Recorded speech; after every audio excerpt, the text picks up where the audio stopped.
Tātad lauksaimniekam ir 2 dēli, viens pesimists, otrs optimists, un viņš tagad nolēma izlīdzināt viņu šo skatu uz dzīvi, ja?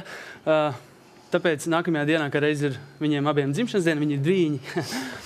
Un viņš nolēma tātad iztaisīt pārsteigumu. Viņš par nakti iezogās istabā, pesimistam pie gultas noliek koka zirdziņu, ātri uz kūti, un optimistam pie gultas nober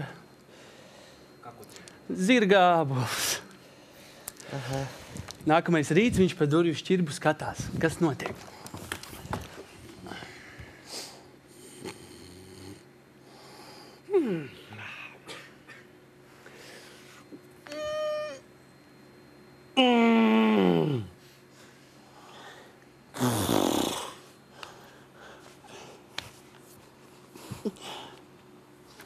Brūns!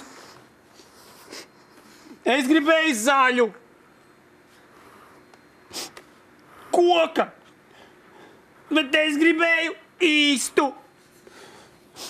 Pasties, krēpes! Bet es gribēju bez krēpēm! Manējais ir dzīves, tikai laikam kaut kur aizskrēja.